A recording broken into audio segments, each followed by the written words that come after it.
Sejarah Raja Namrud, konflik dengan Nabi Ibrahim, dan pembangunan Menara Babel.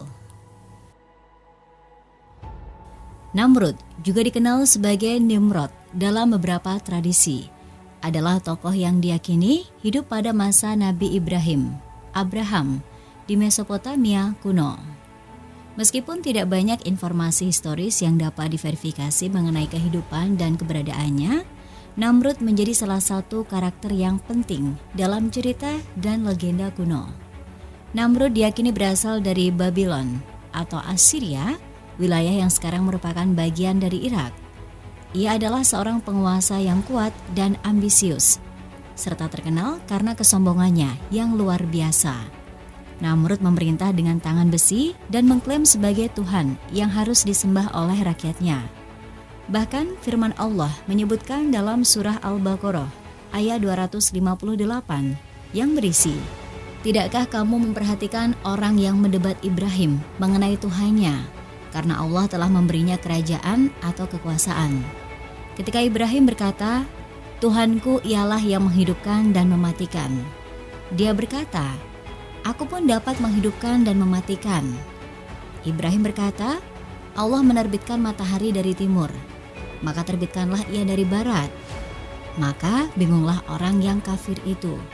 Allah tidak memberi petunjuk kepada orang-orang zolim." Surat Al-Baqarah 258.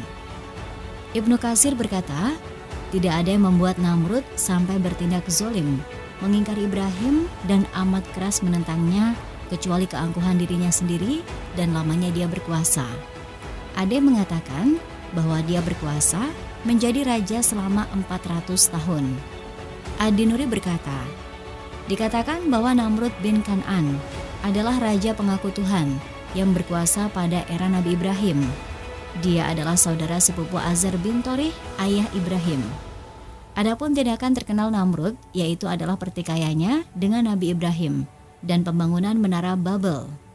Pertikaian antara Raja Namrud dan Nabi Ibrahim adalah salah satu kisah yang tercatat dalam sejarah agama dan peradaban. Konflik ini menceritakan perjuangan antara kekuasaan dan keteguhan iman dalam menghadapi tirani.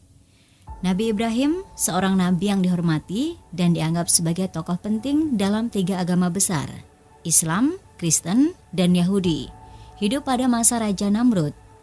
Raja Namrud adalah seorang penguasa yang sombong, zolim, dan menganggap dirinya sebagai Tuhan yang harus disembah oleh rakyatnya. Pertikaian antara Raja Namrud dan Nabi Ibrahim dimulai ketika Nabi Ibrahim menyampaikan ajaran tauhid kepada rakyatnya. Ia menyeru agar mereka meninggalkan penyembahan berhala dan kembali kepada kepercayaan kepada Tuhan yang Maha Esa. Namun, Raja Namrud merasa terancam dengan ajaran tersebut karena mengancam kedaulatan dan kekuasaannya. Raja Namrud mengundang Nabi Ibrahim ke istananya dan berusaha mengintimidasi serta menguji imannya. Salah satu ujian yang terkenal adalah ketika Raja Namrud memerintahkan Nabi Ibrahim untuk menyembah berhala. Namun, Nabi Ibrahim menolak dengan teguh, menyatakan bahwa hanya Tuhan yang layak disembah. Konflik ini mencapai puncaknya ketika Raja Namrud memerintahkan pembakaran Nabi Ibrahim hidup-hidup dalam sebuah api besar. Namun, dengan kekuatan iman dan perlindungan Allah, api itu tidak panas. Ketika api yang besar itu dinyalakan dan Nabi Ibrahim dilemparkan ke dalamnya, terjadi suatu keajaiban yang menakjubkan. Api yang seharusnya membakar dan menghanguskan Nabi Ibrahim justru berubah menjadi dingin dan tidak menyebabkan cedera pada dirinya. Nabi Ibrahim berada di tengah-tengah api yang dingin tanpa terluka sama sekali. Keajaiban ini menjadi bukti nyata bahwa Allah SWT melindungi hamba-hambanya yang setia dan tulus dalam imannya. Nabi Ibrahim yang penuh dengan keteguhan iman dan kesetiaan kepada Allah telah diberikan perlindungan yang luar biasa. Allah menurunkan kekuatannya untuk melindungi Nabi Ibrahim dari bahaya api yang seharusnya merusaknya. Pertentangan antara Raja Namrud dan Nabi Ibrahim menjadi sebuah simbol perjuangan antara kebenaran dan kekuasaan tirani. Nabi Ibrahim adalah contoh teladan keteguhan iman, keberanian, dan kesetiaan kepada Allah. Meskipun dihadapkan pada ancaman dan siksaan, Nabi Ibrahim tidak pernah mundur dalam menyampaikan ajaran tauhid dan kebenaran. Cerita selanjutnya yaitu mengenai pembangunan Menara Babel. Kisah pembangunan Menara Babel oleh Raja Namrud adalah salah satu cerita terkenal yang tercatat dalam Alkitab dan mitologi Mesopotamia. Menara Babel adalah sebuah proyek ambisius yang menjadi simbol kekuasaan dan keangkuhan manusia. Namrud menginginkan penghormatan dan pengabdian sebagai penguasa tertinggi, bahkan mengabaikan keyakinan rakyatnya yang beriman kepada Tuhan Yang Maha Esa. Menurut cerita, Raja Namrud ingin membangun sebuah menara yang mencapai langit agar namanya terkenal di seluruh dunia. Ia ingin menunjukkan kehebatan dan kemampuan manusia untuk mencapai ketinggian yang setara dengan dunia ilahi. Menara tersebut direncanakan sebagai monumen kebesaran dan keangkuhan manusia. Namun, tujuan pembangunan Menara Babel ini bertentangan dengan kehendak Allah. Allah tidak menyukai keangkuhan manusia dan keinginan mereka untuk menyamainya. Dalam Alkitab, Allah memutuskan untuk mengacaukan bahasa manusia sehingga mereka tidak dapat lagi saling memahami. Pada saat itu, manusia berbicara dalam satu bahasa yang sama. Namun, Allah mengubah bahasa mereka menjadi beragam sehingga mereka tidak dapat bekerja sama untuk menyelesaikan proyek pembangunan Menara Babel. Ini menyebabkan kekacauan dan kebingungan di antara para pekerja. Akibat dari kekacauan tersebut, pembangunan Menara Babel terhenti dan tidak pernah selesai. Menara tersebut menjadi lambang kegagalan manusia dalam mencapai ambisi mereka yang sombong. Pemisahan bahasa dan kegagalan menyelesaikan proyek ini menghancurkan kekuasaan dan impian Raja Namrud. Cerita Menara Babel mengandung pesan moral yang kuat. Ia mengajarkan pentingnya rendah hati dan menghormati kehendak Tuhan. Kekuasaan dan keangkuhan manusia tidak dapat menandingi kebesaran dan kebijaksanaan Allah. Keinginan manusia untuk mencapai kemuliaan tanpa menghormati kehendaknya akan berakhir dengan kegagalan. Selain itu, kisah Menara Babel juga menekankan pentingnya kerjasama dan pemahaman antar manusia.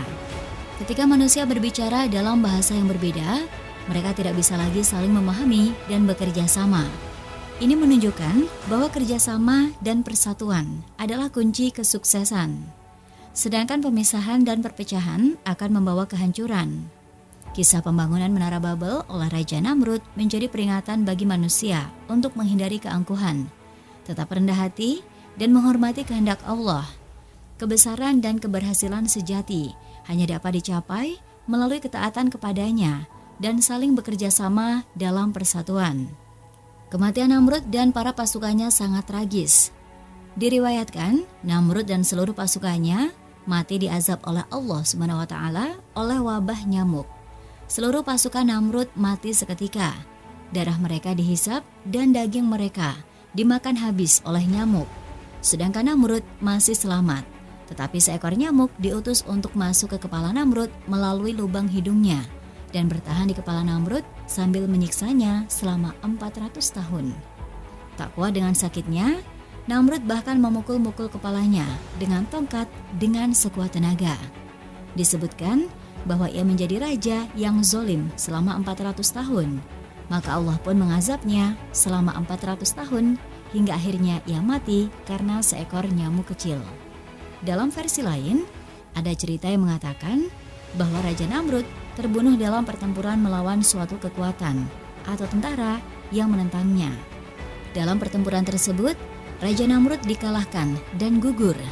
Namun penting untuk diingat bahwa kisah ini lebih banyak berdasarkan legenda dan tradisi populer daripada catatan sejarah yang faktual.